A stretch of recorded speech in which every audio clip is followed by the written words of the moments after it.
¿Me oyen bien así? Sí. Ahorita vamos a hablar de algo que desde el punto de la vista de docencia y de educación es muy importante para un científico.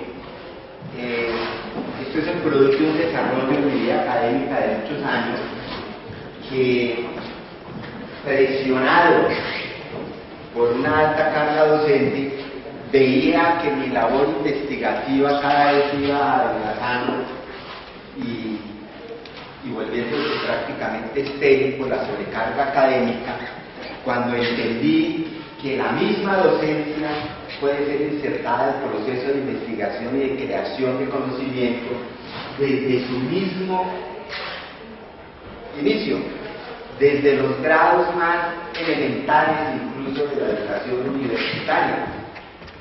¿Por qué? Porque el conocimiento es una acción permanente y creativa. Si yo hago una docencia remitida a dar listados de verdades, entre comillas, de conocimientos establecidos y de problemas que tienen soluciones a contratapa del libro, no estoy haciendo nada. Entonces creo que en la docencia es importante hacer explícito cuáles son los marcos conceptuales que se quieren trabajar y desarrollar en cuanto a lo que tiene que ver lo ontológico, es decir, las creencias que manejamos sobre lo que existe, ¿sí? Lo relativo al ser, a lo que existe, porque existe el concepto en la ciencia de que tratamos con entidades reales, pero también existe la idea de que la ciencia se refiere al conocimiento, o sea, a la epistemia, al conocer a lo que sabemos. Ustedes saben que aquí hay una serie de posiciones muy interesantes, como por ejemplo la de Niels Bohr, que decía la ciencia se refiere únicamente a lo epistémico, a lo que podemos decir del mundo cuántico, porque en última nunca sabremos qué es eso. Mientras que hay otras posiciones que dicen, no, la ciencia sí tiene que ver con objetos y seres que realmente aceptamos que existen. Y lo interesante es mostrar que hay una metafísica y hay una lógica. ¿Qué quiere decir eso? Entonces, la metafísica sería el conjunto de creencias sobre la naturaleza de la realidad compartidos por un grupo, una comunidad indígena, una comunidad religiosa, una comunidad científica moderna, institucionalizada en la vida universitaria actualmente en Bogotá, etc. Es decir, conjunto de creencias sobre la naturaleza de la realidad compartidos por un grupo, y esa es la que me interesa analizar en ese momento, en cuanto que ese grupo lo consideremos las comunidades científicas. Y esta metafísica, nos decía Erwin Schrödinger en varios de sus tratados sobre la filosofía de la ciencia, tiene que ver, es muy importante, porque así el científico diga que no se mete con temas metafísicos, si la utiliza como un casillero para ordenar e interpretar sus resultados de la investigación empírica. ¿Qué quiere decir eso? Que hay unas creencias básicas fundamentales que se quiera o no se quiera han guiado el proceso de la ciencia. Por decir algo, la revolución científica nos hizo heredar una ciencia que al mismo tiempo que es neoplatónica es materialista, aunque Platón mismo no fuera materialista, y que el materialismo que se revive en la revolución científica sea más del corte del postulado por Demócrito y Leucipo. ¿Qué quiere decir eso? Que la ciencia va a adoptar una idea heredada de Platón de que hay un orden universal en lo existente, pero que la realidad que existe como tal es la que está dada por partículas, por corpúsculos. De hecho, esa es la aproximación de la revolución científica newtoniana. Y existe un lenguaje que nos permite expresar ese rigor de esas leyes de la naturaleza, que es el lenguaje de la matemática. Ese es el efecto de la revolución científica. ¿Qué quiere decir? Que hay un principio metafísico previo, que la idea del Dios como el creador del mundo, se va a cambiar por el Dios que impone la ley, y una vez que Dios ha impuesto la ley, el científico es libre de seguir creyendo o no en Dios, pero maneja el concepto de ley que en últimas está sin justificar. ¿Por qué tenemos que aceptar a priori que existen leyes de la naturaleza, entre otras cosas, eternas e inmutables, que eran los mismos atributos que los de la teoría de esa divinidad neoplatónica que se había hibridado por la cultura judeo-cristiana?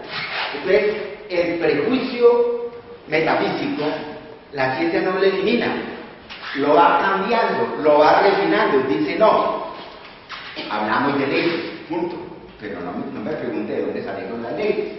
Pasa el tiempo y entonces decimos no, ya las leyes no son causa, efecto determinista, sino que son estadísticas. Pero igual, ¿por qué la naturaleza se comporta de acuerdo a patrones estadísticos? Pues eso también sería algo muy interesante a que se resolviera desde el punto de vista de cómo se justifica una creencia, que lo que hace la ciencia es depurar esos principios metafísicos y hacerlos cada vez mínimos y hacerlos cada vez más, revisarlos permanentemente con el desarrollo de la ciencia misma. Por eso me ha parecido interesante enfocarme en la ontología de lo posible, que eso nos parece algo bastante extraño, pero creo que el reconocimiento y el dominio ontológico, o sea, como real, a lo posible, es justamente una de las grandes contribuciones que podríamos decir la ciencia de la complejidad integra a su tema. ¿Qué significa una ontología de lo posible? Una ontología de lo posible quiere decir que no nos vamos a circunscribir a lo que llamamos, en términos aristotélicos, la distinción entre potencia y acto. Acto es lo que está realizado, manifiesto, lo que vemos y observamos y que preferentemente lo vemos como entidades discretas, claramente definibles, donde según Aristóteles se cumple el principio del tercero excluido. Esto es esto y no es otra cosa. Pero en el mundo de los posibles, el mundo de la potencia, es un mundo importante para entender y se convierte en la base de una metafísica que tiene como base la idea del proceso, no la idea del objeto ni de la sustancia como tal, la idea del proceso.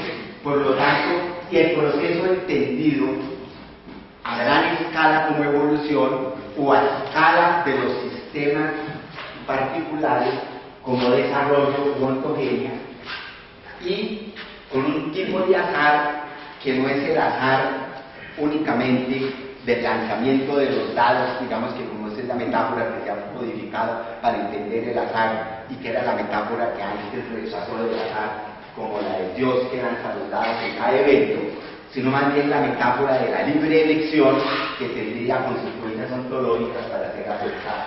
Entonces la hipótesis y el esquema es que los mundos posibles son muchísimo más grandes que los mundos realmente accesibles, y el mundo de lo realmente accesible es mucho más grande que el mundo de lo real, o sea, de los mundos que realmente existe, que observamos aquí y con el cual nos estamos confrontando día a día, pero que también existen los mundos emergentes que amplían todavía mucho más el horizonte de lo posible. Y una ontología debe incluir todos esos aspectos de la realidad y no circunscribirse únicamente al mundo real actualizado y discreto, bien sea a nivel de los individuos, o aquello que se denomina individuo, o a nivel de las poblaciones de esos individuos, que es como hacemos nosotros normalmente.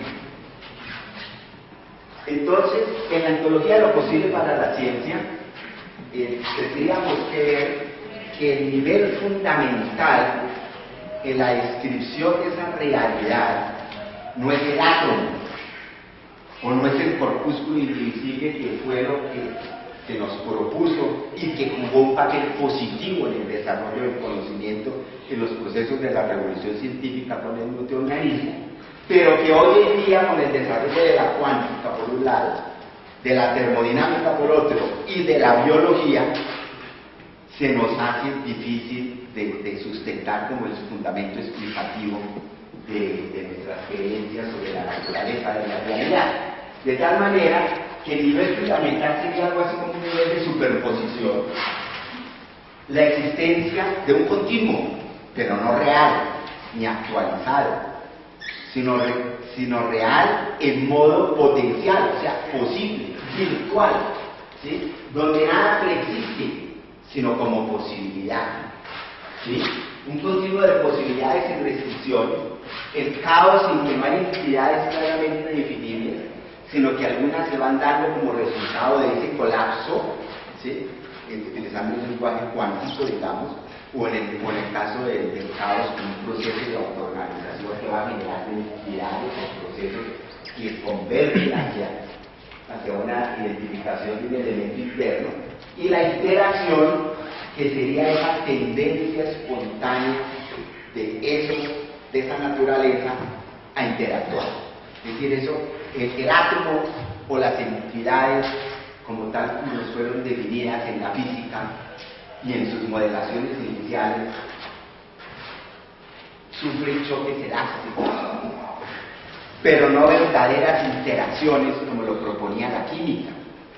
Y ese modo de ver de la química, donde realmente en el mundo aleatorio del movimiento de los átomos hay afinidades específicas de reconocimiento, es una parte muy importante para la descripción de la realidad, y aquí yo lo llamo como esa observación interna por algo que veremos después, o sea, la interacción de entidades con entidades a su mismo nivel.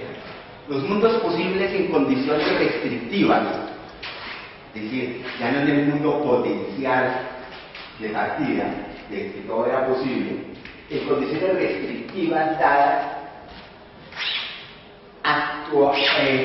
anticipan las posibles actualizaciones en un momento y lugar determinado. ¿Qué quiere decir eso? Eso suena muy raro, muy confuso, pero se refiere a lo siguiente.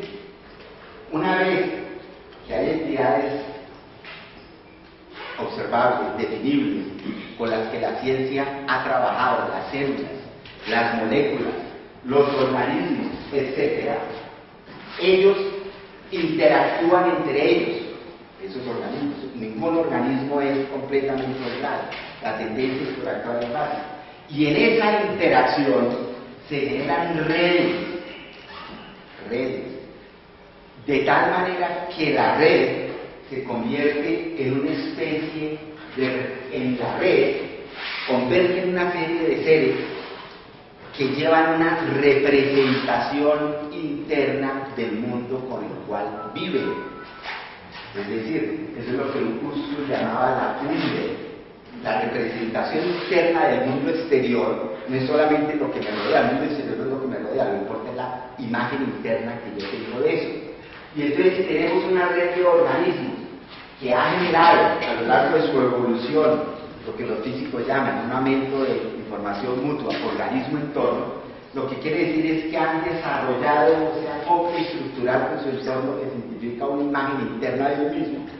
Y es en la red donde antes de manifestarse la forma, o sea, antes de gestarse, antes de aparecer como tal en el mundo real, se anticipan posibles ajustes estructurales como posibilidad. Este es un concepto muy importante porque tiene que ver a llevar al concepto de red y la metáfora moderna de la red, del internet, a la naturaleza, como una naturaleza que opera en red. Es decir, lo que antes de manifestarse ya había sido posible y explorado a nivel de la red como posibilidad. ¿Vamos eso? Tenemos el principio de que en la ciencia clásica las leyes eran fijas. ¿Se acuerdan que les mencionaba eso?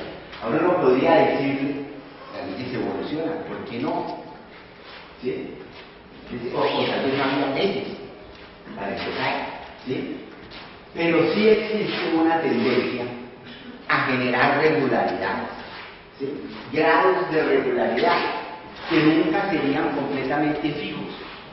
Donde las regularidades sean completamente fijas, el universo sería completamente determinista y predecible, y el carácter creativo intrínseco a la naturaleza que evoluciona permanentemente que se perdería. ¿sí?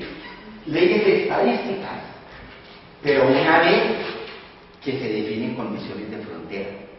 Es decir, cada vez que en un sistema, en una población de entidades, se introducen unas restricciones de frontera, lo que denominan los físicos, yo ya puedo describir esa población en base a un valor promedio, a una varianza y a una serie de parámetros estadísticos. Pero la definición misma de las condiciones de frontera, que tiene que ver con la interacción de las entidades entre sí, no está definida como ocurre. El mundo real, entonces, estas regularidades estadísticas en casos circunscritos son localizadas y transitorias, pero uno podría decir que también que hay un principio generalizante que hay ahí. El azar se da la incertidumbre, la imposibilidad de predecir futuros demasiado distantes, pero sí existe la posibilidad de la escogencia dentro de opciones realmente accesibles. Esta es una noción que Stuart Kauffman ha codificado bajo el término el adyacente posible. El mundo de lo posible no se puede realizar todo inmediatamente. Hay muchas posibilidades que tal vez nunca lleguen a realizarse.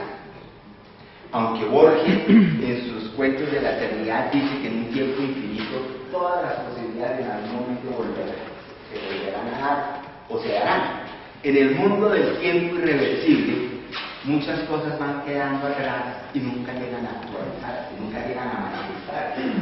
Pero las que tienen opción de actualizarse en un momento determinado y en una configuración espacio-temporal determinada, es lo que se llama el adyacente posible. Y dentro de ese, ¿cuál se elige? Es la aleatoriedad intrínseca al sistema. Es decir, el sistema en su interacción con el entorno tiene la capacidad, el poder y la dinámica de adoptar un ajuste estructural u otro ajuste estructural, ¿sí? Pero dentro de los ajustes realmente posibles para esas condiciones realmente existentes en ese momento dado. Eso nos cambia y nos enriquece la noción de azar, porque entonces ya no es que pensemos que el azar era la única opción para explicar el cambio cuando teníamos el presupuesto de una materia inerte, básicamente en los niveles fundamentales. Aquí ya sabemos que la cuántica nos muestra a la escala de Orano, como decía ayer el profesor González, una dinámica increíble, que él utilizaba incluso el término de viva, como si fuera viva la materia a escala nano, ¿sí? Es decir, más de un ajuste posible y cuál se adopta es al azar, pero dentro de los posibles, no dentro de los impedidos por las restricciones del momento. El principio entonces de la lógica del tercero excluido aristotélico pues no se aplica a los mundos posibles, se aplicaría únicamente a los mundos reales en condiciones dadas. Es un caso muy específico, pero lo general es que la lógica aristotélica solamente va para sistemas altamente especificados, tan especificados que están restringidos de muchas posibilidades, ¿sí? Pero en el mundo de lo posible no se aplica y por lo tanto el mundo de lo posible no sería computable. Muy importante, porque nosotros en la computación lo que hacemos es la modelación de poblaciones de sistemas existentes y la exploración de adyacentes posibles, pero el mundo tal de lo posible como tal no sería computable en sí mismo.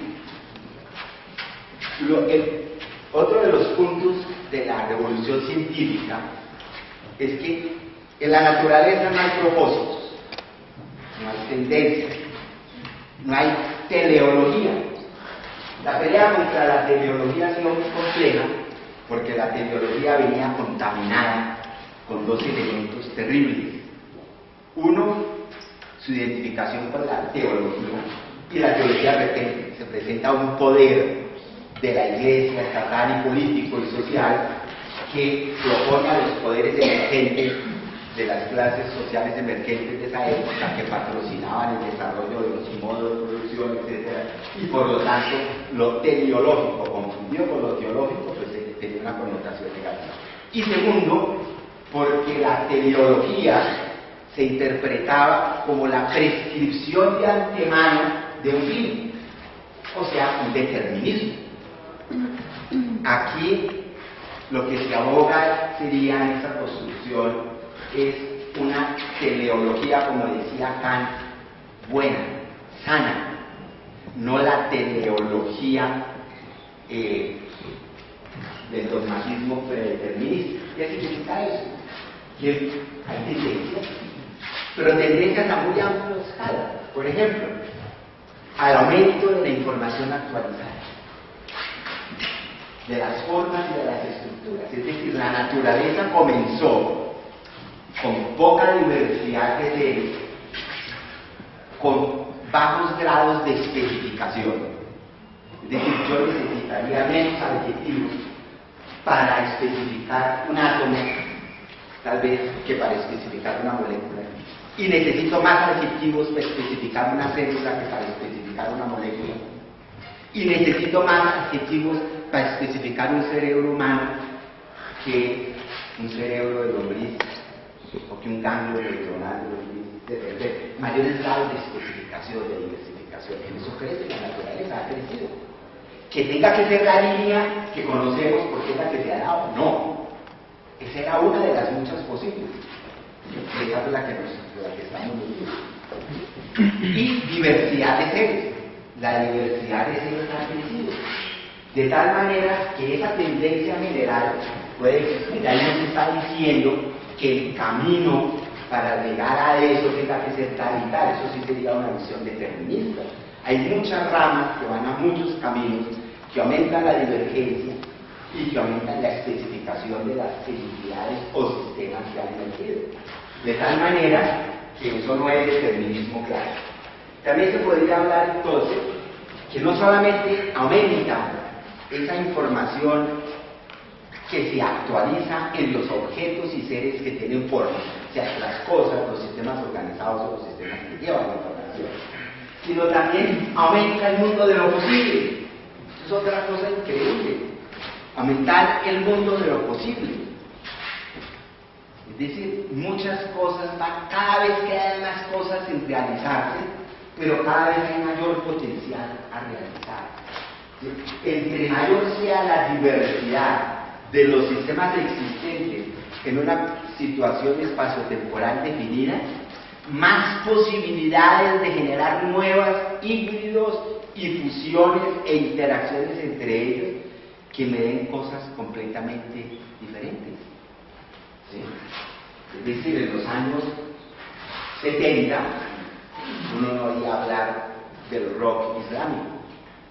Hoy en día en Irán eso es pan de todos los días. Son nuevas posibilidades, se fusionan elementos culturales de un lado y de otro, y se generan posibilidades que antes eran impensables. A la escala de la vida también, etc. Y los propósitos entonces se circunscriben a esa capacidad de elegir del sistema dinámico, del sistema organizado, que podríamos llamarlo también el ser vivo, que entonces, en su capacidad de reconocer otros sistemas, elige, adopta una regla estructural u otro dentro de los realmente accesibles. Si a cada circunstancia le correspondiera solamente un tipo de ajuste, la vida sería un sistema perfectamente mecánico, como una maquinita, como un relojito. Pero una naturaleza donde a cada encuentro entre un sistema y otro sistema de su entorno hay más de una manera de ajustarse, ¿cuál se hace dentro de las viables y posibles del momento? Eso depende de la acción de ese sistema. O sea, ese es su propósito. Su propósito es mantener la interacción. Ahí no hay nada determinista. Ahí no hay nada determinista, para nada. ¿Sí? Pero es que la palabra propósito, la palabra tecnología, ha sido malinterpretada por la visión antropocentrista de la naturaleza que tenemos, y como dice Bacon en su Novum Organum creo que es el subnumeral 49, la causa final hay que eliminarla de las explicaciones naturales porque esa solamente se da para los propósitos que nos tratamos los seres humanos. No, aquí lo que está diciendo es que un sistema que tiene más de una solución, cuál toma depende de él.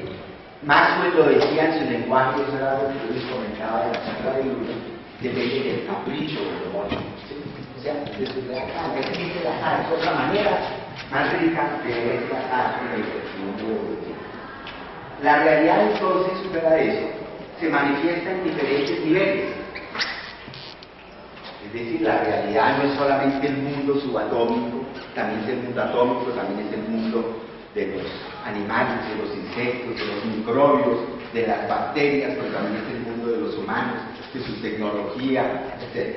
Hay muchos niveles de realidad, ¿sí? Y aquellos que son inferiores, desde nuestra perspectiva como observadores humanos, tendemos a verlos de manera más discreta. De hecho, la ciencia ha avanzado es justamente porque ha logrado identificar niveles de individuación de lo existente.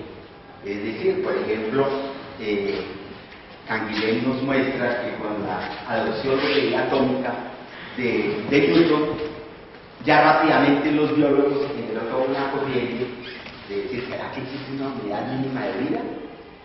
Y eso generó el programa que culminó con el descubrimiento de la célula para llegar a la sorprendente conclusión de que la célula es un sistema complejo, compuesto por sus niveles y que no había tal como de la vida, pero la historia se repite en el siglo XX con el cromosoma o con el ADN, etc. ¿Sí? Es decir, que hay ideas actuando bien, dando la investigación, y los niveles superiores, digamos los niveles más complejos, a escalas superiores a la nuestra, tendemos a verlos como más continuos. ¿Sí? Por ejemplo, la dinámica de un proceso social, como el que vive o indica el país, vemos una serie de elementos y de actores íntimamente entremezclados, y es difícil hacer un análisis y detectar, no, es que el verdadero interés es este o es este, porque todo se da como una mezcla, y hay personajes que solamente son líderes en un ambiente, pero el otro está jugando sucio, bueno, todo lo que uno quiera decir a nivel del gobierno, a nivel de los supuestos líderes. Entonces hay y los intereses en juego. Entonces es difícil disectar un análisis en términos de elementos discretos. Bueno, todo eso para decir y hacerme propaganda que cuando yo publiqué el libro La ontogenia del pensamiento evolutivo, fue un libro que surgió como un desarrollo del libro anterior con los demonios de Darwin. El segundo libro surge es justamente porque había muchos lectores que me decían la comparación entre el demonio de Maxwell, esa metáfora que usted utiliza sacada de la física para explicarnos al ser vivo, nos parece muy interesante, pero como que usted no dijo de dónde había aparecido, aunque yo sí lo dije ahí, pero había más elementos ahí que como que llevaban a que faltaba desarrollar y contextualizar esa idea. Y entonces me di a la tarea de reunir mis notas de clase, las que yo tomo y elaboro, redacto y consulto y leo para preparar mis clases, y ver entonces cómo podía yo contextualizar la idea del desarrollo de esa idea. Y entonces me surgió la idea de la ontogenia. Yo había pensado algo así inicialmente, como la evolución de las ideas de la evolución, pero de pronto me encontré un libro que justamente tiene como su primer capítulo la evolución de las ideas de la evolución, a pesar que eso es un plagio, yo no puedo usar eso. Y dije, no estoy hablando de evolución en los términos usuales en que se usa la palabra, porque la palabra evolución va asociada también a la palabra transición gradual, se contrapone con el concepto de revolución, transición brusca. Y yo lo que encontraba era que la investigación sobre una serie de agentes y de muchas ideas, llevándome a un punto peligroso para el científico, que es ese punto de demarcación de Popper que decía: la ciencia se preocupa es por el contexto de validación de las ideas, porque lo que estudiamos los científicos son las ideas que han sobrevivido al escrutinio de una selección natural que ha impuesto la comunidad científica, y eso es lo que está en los textos, eso es lo que el científico debe abordar. Pero yo pensaba, si no se aborda el tema del origen de la idea misma, que para Popper rebasa el campo de la misma ciencia, porque el origen de las ideas es atado a cuestiones ideológicas, cuestiones culturales, metafísicas, religiosas, incluso a ideas anteriores, modificación de ideas anteriores, de modelos anteriores, caprichos, gustos, cuestiones de tipo estético, o cosas muy intuitivas, como decía Einstein. Entonces se mete en un terreno peligroso de escarbar también el origen de las ideas en el momento en que hubo esa chispita, ¿sí? Y es el de la exploración metafórica que discutíamos con el profesor Reynoso hace 48 horas. Entonces, encontré que la obra de Charles Sanders Peirce fue un intento de finales del siglo XIX y de principios del siglo XX, y con quien me identifico por ser químico, porque él era químico, en plantear un esquema para la ciencia, porque él veía que el esquema mecanicista heredado del newtonianismo era insuficiente para la ciencia del siglo XIX. La ventaja de Peirce es que él, conocedor de la filosofía también, es sobre todo un conocedor de la ciencia de su época. Él participó activamente en los debates de su época sobre las controversias entre anarquistas y lastinistas, sobre las controversias entre Boltzmann y Maxwell, sobre las controversias entre Galton, Pearson y Darwin, sobre la pertinencia o no de los métodos estadísticos, y fue un activo participante de esas controversias. Y entonces lo que se plantea es el problema de lo que estoy diciendo yo. Reduzcamos al mínimo los principios ontológicos que guían la investigación científica, pero revisados y depurados por lo que la misma ciencia nos ha venido enseñando. De tal manera que llega a discutir tres aspectos: el aspecto epistémico de la realidad, que les decía antes, que sería la información como conocimiento. Es decir, el día que tengamos la información sobre cómo el mundo adquirió la forma que tiene, ¿sí?, y cómo ha posibilitado la generación de una forma, ya tenemos ese es el tema. Ojalá que la haga comprender eso, ¿sí? Cómo se dieron las cosas y cómo se siguen dando. Eso es lo epistémico, esa es la aspiración epistemológica del ser humano. La ontológica. La ontológica es aceptar un tipo de ontología donde usted reconozca que esas formas que usted quiere investigar, cómo se generaron, son actualizaciones, manifestaciones, exteriorizaciones de posibilidades en un mundo posible. Y lo que ha hecho el desarrollo y la evolución es irla sacando en su determinado momento, ¿sí? Pero preexistía no en estado desarrollado, porque eso sería platonismo. Preexiste como posibilidad, ¿no? Más aún, se definen en el momento de sacarlas, ¿sí? Pero preexisten como posibilidad. Y una lógica que nos lleve a comprender que lo epistémico y lo ontológico usualmente se contraponen. En últimas hay una lógica común, y la lógica común es que la naturaleza, que podemos repetir a partir de un número reducido de cosas, de eventos, que se describe con un número reducido de predicados a futuros, ha dado lugar a lo largo de la evolución a una gran diversidad de formas, seres, cosas, objetos, eventos que requieren un mayor número de predicados para describir. De tal manera que Peirce nos propone que la información es la base de la realidad, digamos así. No son los building blocks, no son las materializaciones de elementos discretos, sino todo el proceso que dio lugar a que aparecieran esos elementos discretos que nos sirven para continuar con otros procesos de construcción permanente.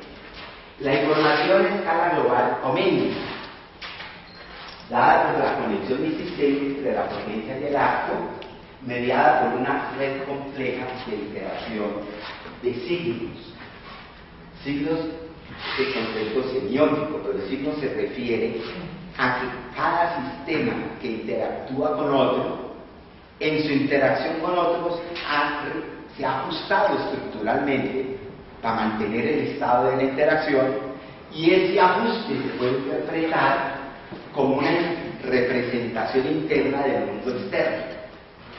De tal manera que Peirce dice que el mundo creemos que está hecho de átomos, de moléculas, de células, un poco no de cosas, sí. Pero lo general y lo común a todas esas entidades es que todas de alguna manera son representaciones de las otras, porque nunca se llenan como elementos discretos completamente aislados, sino es en la red de interacciones dándose generales. Y entonces va a recurrir a las categorías aristotélicas para señalarlos que también hay tres categorías fundamentales que al principio las codifica como categorías epistemológicas y después como categorías ontológicas, y esto demuestra que sí, porque cumple la misma lógica. Una categoría es la potencia, o sea, la realidad de la potencia, la posibilidad cualitativa, no numérica, la ausencia de restricción, la superposición y el dominio cuántico, diríamos hoy en día. La otra es la 2, que es la que hemos considerado siempre la más importante, lo que realmente existe, los hechos puros, reales, donde ya hay restricciones a los sistemas que dan las entidades que conocemos, el mundo de coherente, el lenguaje cuántico, el mundo clásico en el lenguaje newtoniano, pero sobre todo la 3, que es la que nos garantiza la conexión y la unidad del mundo. Es decir, no hay dos mundos, es uno solo, porque hay una intermediación entre lo que es continua, hay una acción permanente, hay una actividad permanente que me va transformando lo uno en lo otro y potenciando lo uno en lo dos y repotenciando lo uno. Entonces aquí es donde la gente sufre, y yo sufrí mucho tratando de entender. ¿Por qué? Porque aquí hay un aporte increíble para la ciencia de hoy en día, y es una propuesta interesante, es que la ontología no debe girar en torno a la pelea de sustancias, porque la pelea de las sustancias viene contaminada por discusiones previas que nos hacen sesgarnos para un tipo de explicación o de otra. Por ejemplo, este es un sucesor en esta línea de Baruch Spinoza. Spinoza decía, hay una única realidad. Las diferencias son de modo o son de modo, es decir, de cómo se presenta esa sustancia. Cuando la sustancia se presenta como algo dado, organizado, lo llamamos naturaleza. Cuando la sustancia se presenta en toda su actividad y definición, hablando del siglo XVII, lo llaman Dios.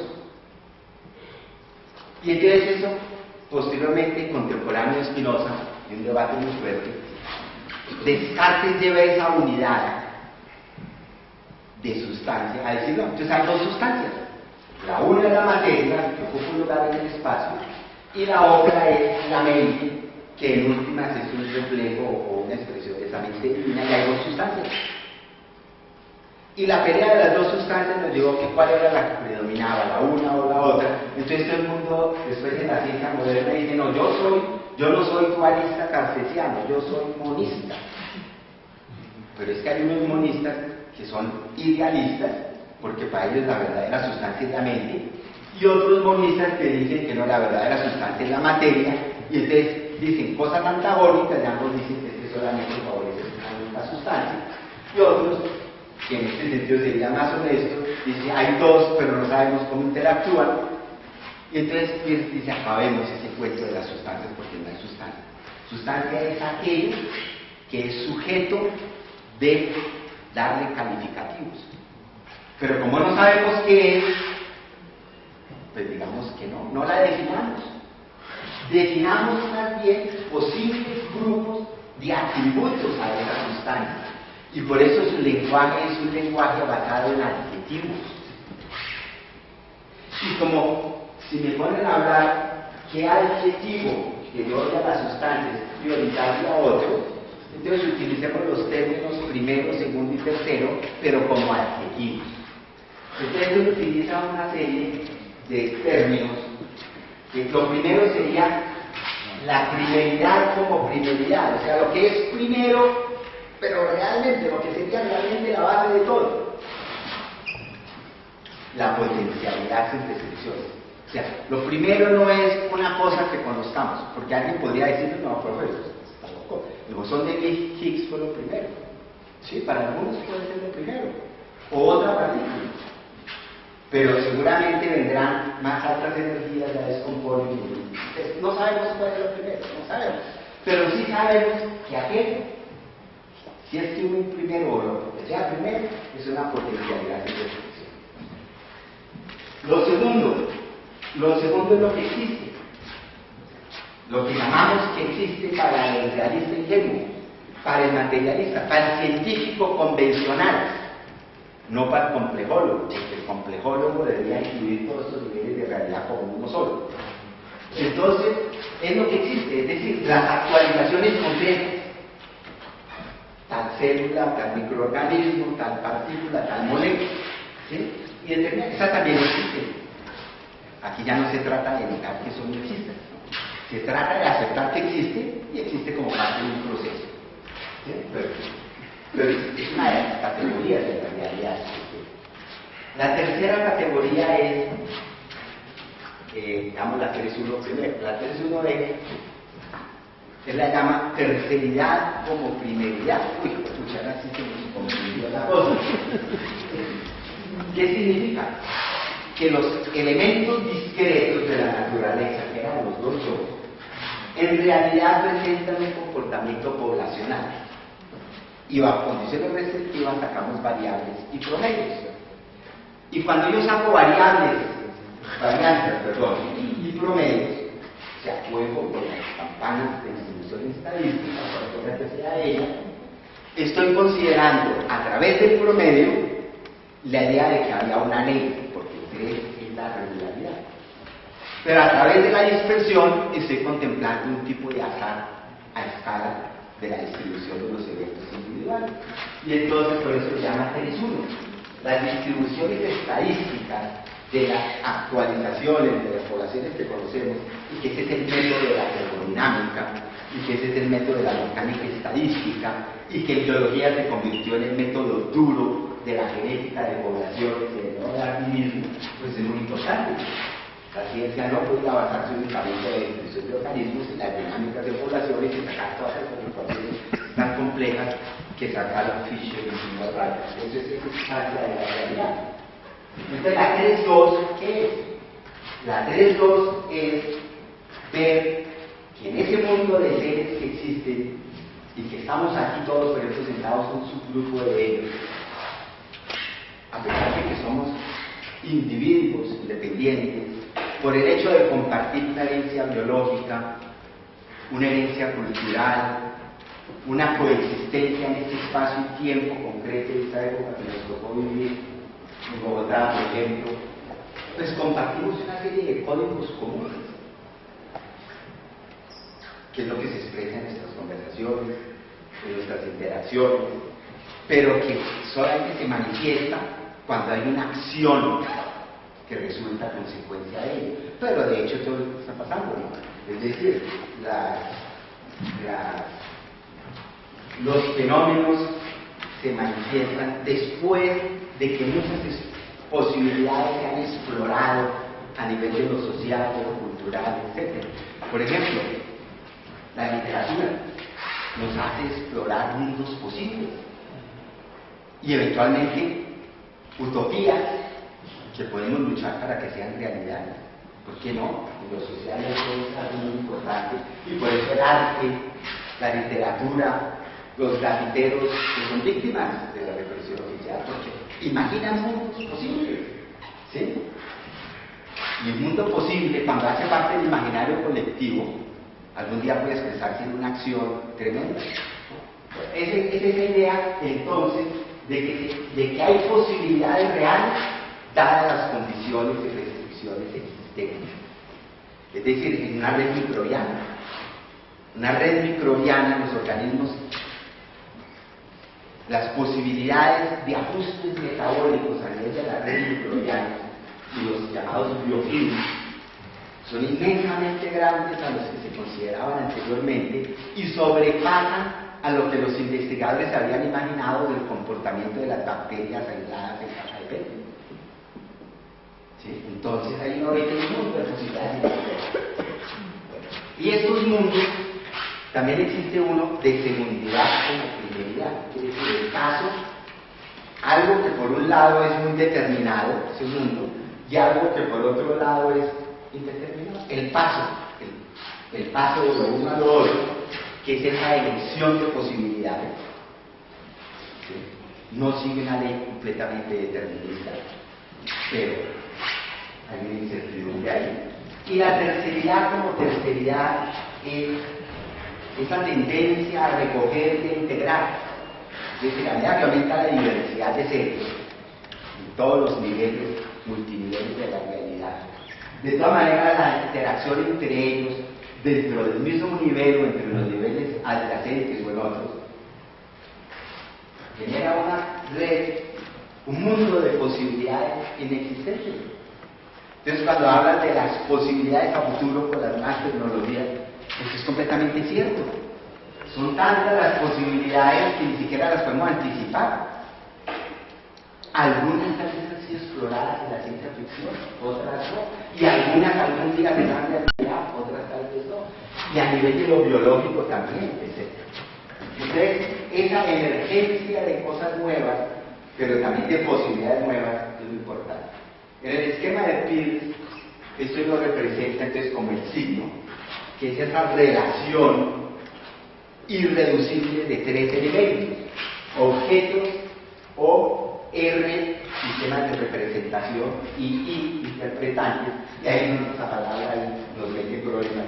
Y cuando la gente lee a Peirce, dice la palabra interpretante, se confunde, porque realmente creo que es una palabra que, si no se le da la especificación que tiene en el texto, no. Interpretante, como Peirce lo define, las acciones. O sea, un objeto del mundo interacciona con otro y le genera en el otro, pues hace que en el otro haya una acción.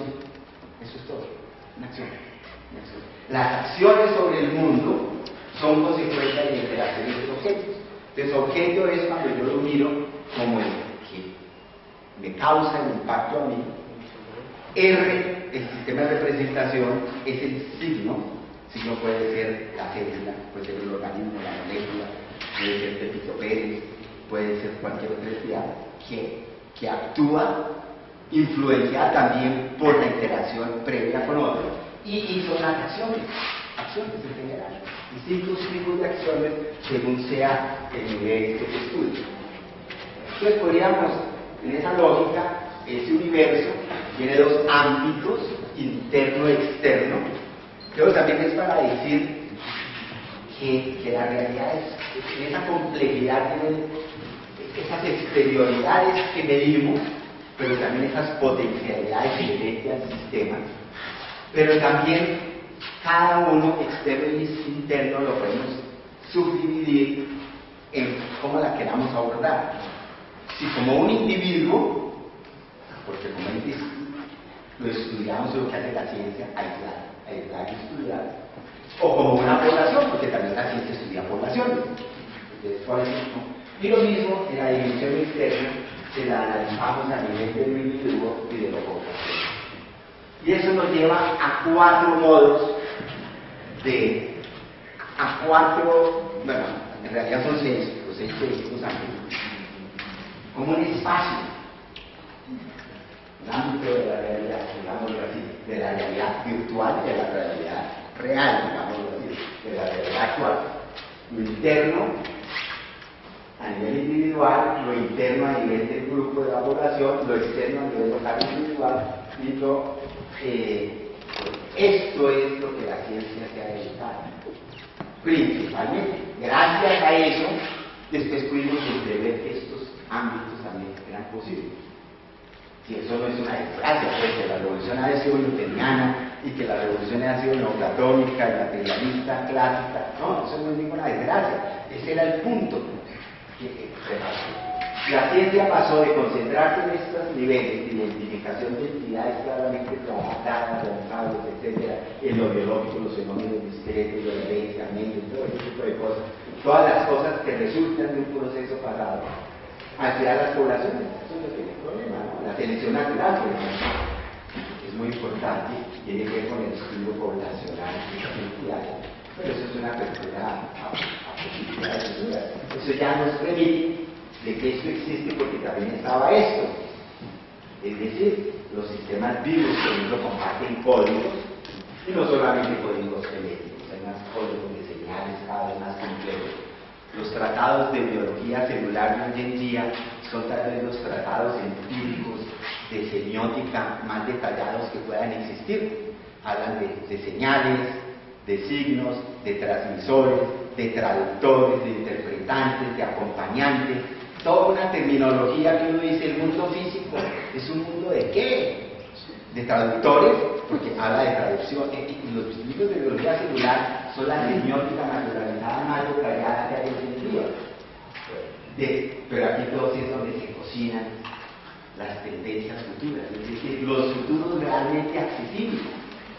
Y eso sería el dominio de la experiencia de lo interno, que fue entrevisto a nivel psicológico por Freud, pero a la cuántica, digamos, por el mundo cuántico, son los mundos de lo que menos podemos decir.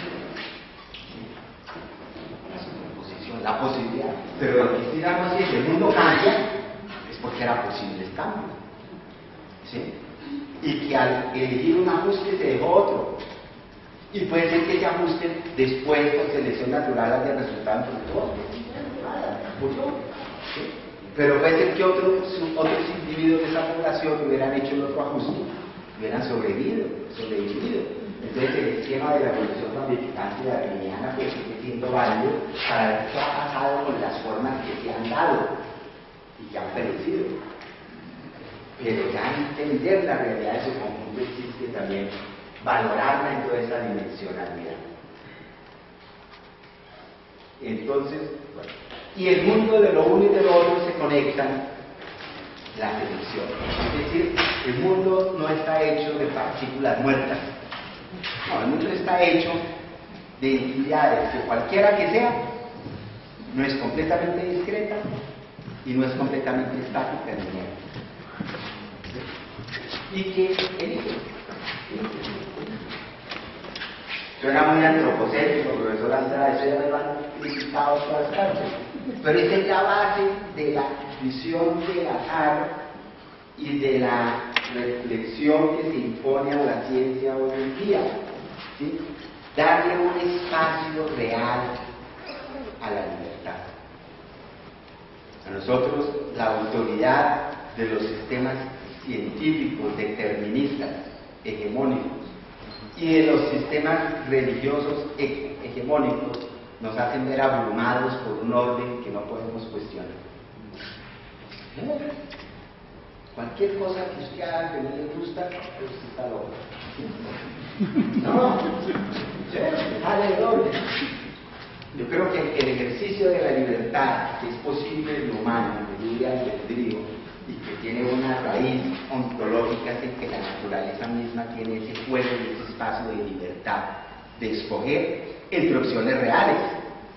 Sí, yo no puedo escoger entre ser marciano o ser tiburón. No.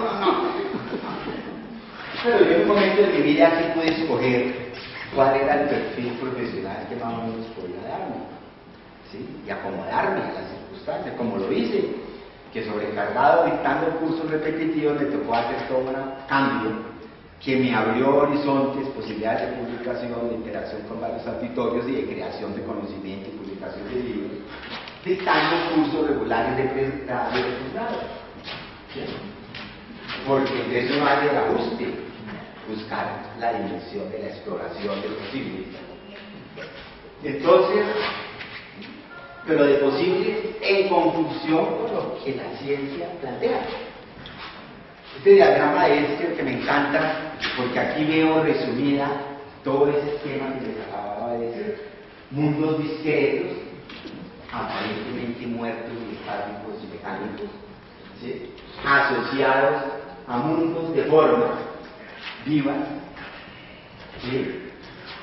Que como individuos son transitorios, pero que como proceso evolutivo tienden a surgir y a variar y a seguir emergiendo, continuarse en el tiempo. Pero sus ojos son observadores. La naturaleza se observa a sí misma a través de ella misma. No necesitamos de ese observador laplaciano, el demonio de Laplace, que se parece más al Dios de Newton que a algo físicamente real, ¿sí? Sino la naturaleza generando una imagen de ella misma en su proceso de autoconstrucción y despliegue de posibilidades. Y un trasfondo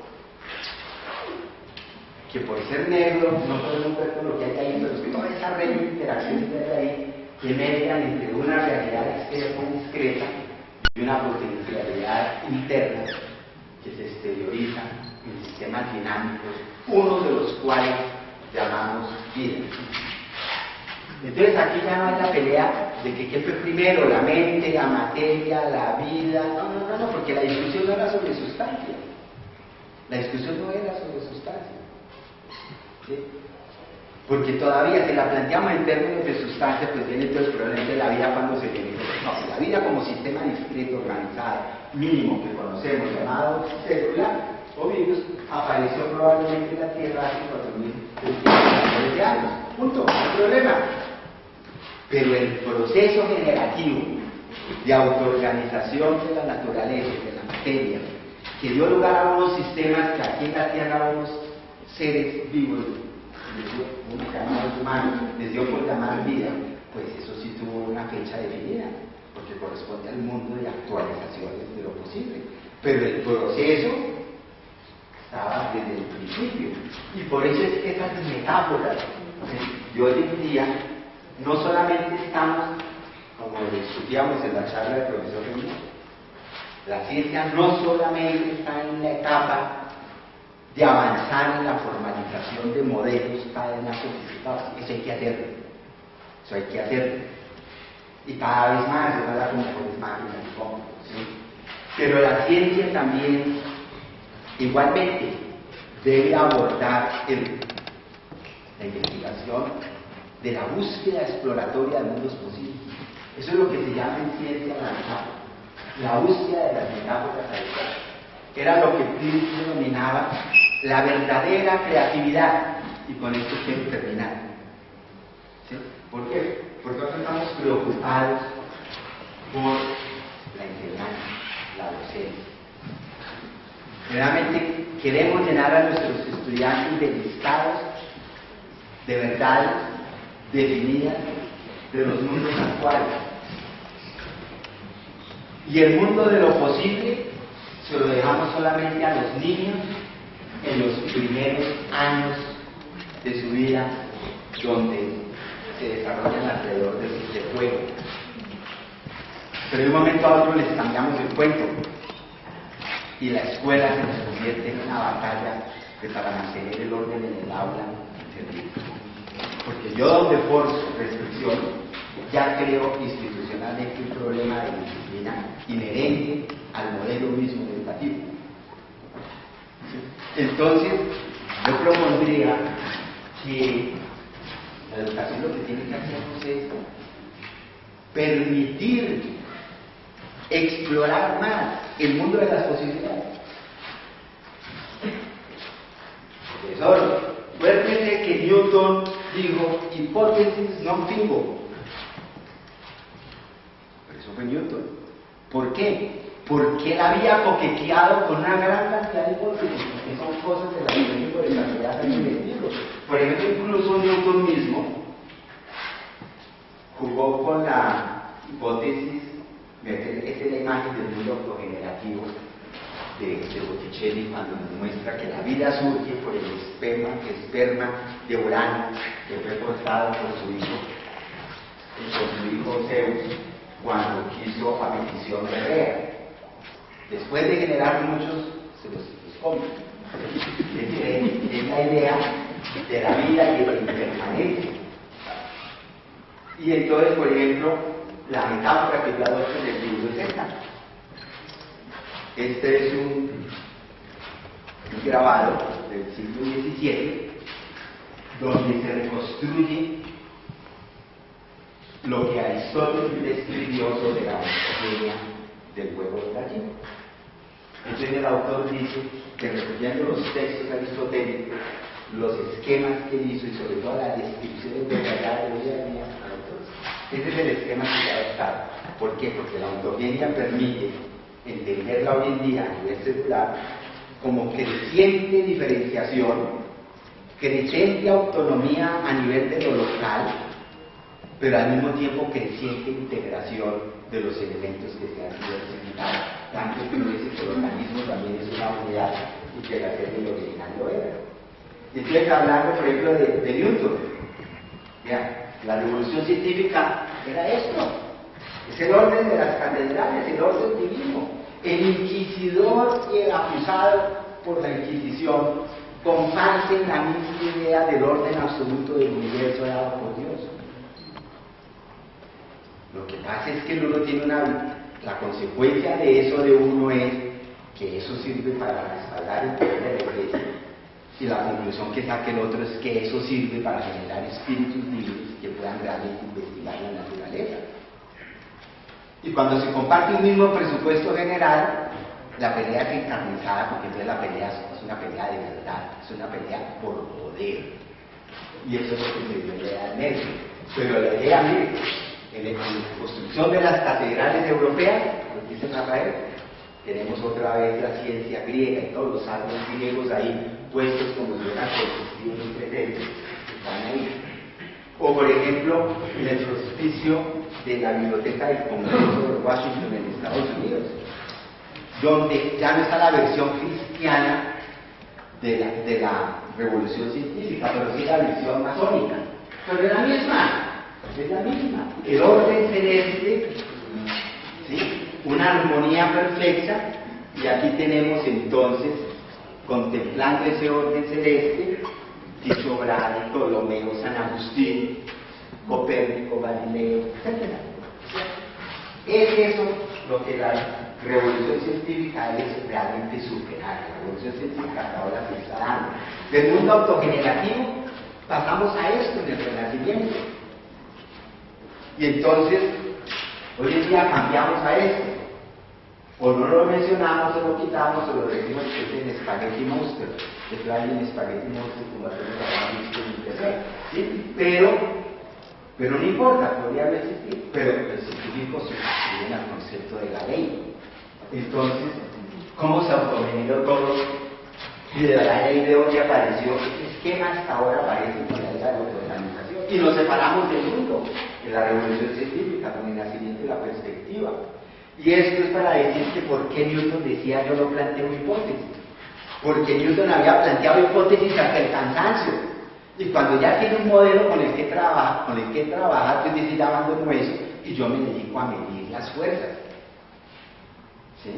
Pero por ejemplo la analogía newtoniana es tremenda. Era eso, merece ese león verde que se traga el sol. ¿Qué significa eso? En la representación química es el antimonio que se vuelve, para adquirir la vitalidad del sol, o sea, de los metales, porque se llama el metal del sol, del oro, se vuelve metálico. Esa es la obtención, eso no sé si aquí nos da muy claro, del antimonio metálico, a partir de una reacción de oxidación. O sea, se había vuelto brillante, porque este es un antimonio mineral, verde, feo, rugoso, no es muy bonito como está aquí. Y ¿Y cuál era la asociación que hacía Newton con eso? Una locura, loquísima para nuestra manera de pensar. Y es que la constelación del león, Leo, que está representada por el león, tiene aquí una estrella que hoy en día se sabe que no es una estrella, sino un cúmulo estelar llamado Regulus, que es más brillante, o sea, era el corazón del león. Y entonces, él aquí estudia la estructura cristalina de esto y encuentra que todos estos cristales, cuando se les mira en detalle, están orientados hacia un centro, se mantienen unidos. El corazón mantiene la unidad del organismo, así como Regulus debe estar ejerciendo una fuerza que mantiene cohesionadas a las estrellas. Según Richard Welfare y según Henry Dobbs, investigadores de la obra de Newton, dice que ahí es donde vino la idea de la atracción universal. Una locura. El cuento de la manzana es porque los textos dicen, era tan complicado explicar esa analogía que para decir que Newton hacía analogía dijeron lo de la manzana, pero en realidad los investigadores han encontrado que esta era es una cosa tremenda, es una locura, es una exploración de ideas y de mundos posibles para la ciencia. Y Newton es famoso no por esta analogía, sino porque de una vez que habla de una fuerza universal, que si aquí hay una estrella que mantiene cohesionadas las otras, porque el universo no puede estar cohesionado en una fuerza similar, es porque la midió. Y dijo que eso se medía en proporción a la masa, y eso es lo que hizo famoso a Newton.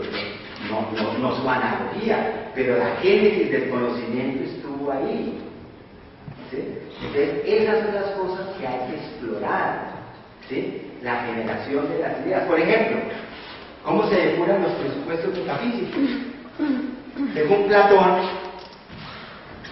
todos los mundos posibles ya existían como realidad, pero en el ultramundo. Ese es el gran error platónico. En el ultramundo ya existía todo, pero como realidad. No como posibilidad, sino la verdadera realidad era allá, no aquí. De tal manera que todas las formas posibles deberían existir. La gran cadena de ser, la idea no platónica que se saber en el siglo XVIII. Entonces, por ejemplo, según Robert Fludd, él la ve de esta manera. Aquí está, cada círculo representa lo que hoy en día diríamos un nivel de organización de la naturaleza, las plantas, los animales, las distintas artes del hombre, ese tipo de cosas. Pero este hombre, que representa aquí como un mico, ¿y por qué representa al hombre como mico? Eso es increíble, eso es una locura también. Pero va por la propuesta que yo les decía, de educar para hacer más niños. Porque los micos molestan, son caprichosos, son observadores, se meten en todo, ¿sí? Y entonces son curiosos, dice él. El hombre tiene el peligro de dejar de ser curioso. Tremendo, eso es lo que estamos haciendo en las escuelas. El niño entra con 20.000 inquietudes y está aburrido. Bueno, por eso representa al humano como un mico, porque prefiero verlo en su niñez, en su fase exploratoria. Eso es el siglo XX. Y entonces lo ve pegado a la madre naturaleza, un reminiscente de la pagana. ¿Sí? Aquí está la luna.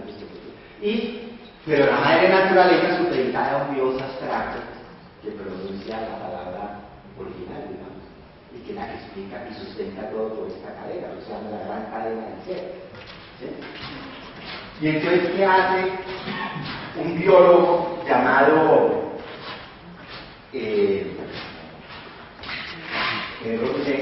entonces él va a decir, no, mire, cada nivel es infinito, son infinitos niveles y cada uno es infinito? Eso es una locura. Entonces, el supuesto metafísico se está evolucionando. Hay un principio autogenerativo permanente como una embriogénesis, o sea, crecimiento permanente. Y entonces es donde la madre entra y dice, aterricemos la cosa. El orden creciente y complejidad no preexistía. Se va dando en el tiempo. Entonces la vida va de lo más simple a lo más complejo, a lo más complejo, como una sola línea. Entonces ve que la ciencia surge por decantamiento, no por negación, decantamiento, depuramiento, refinación de los presupuestos metafísicos anteriores. Y entonces, en un corte, pero eso es una ley tan inexorable, dice Lamarck, que cuando la vida vuelve a comenzar por sucesivas generaciones espontáneas, sigue el mismo camino. Bueno, eso hoy en día consideramos que fue un error, o lo que sea. No sabemos. No sabemos si hubo vida en Marte, o quién sabe, que también nos tenga, pero bueno, pero eso ya es ciencia moderna.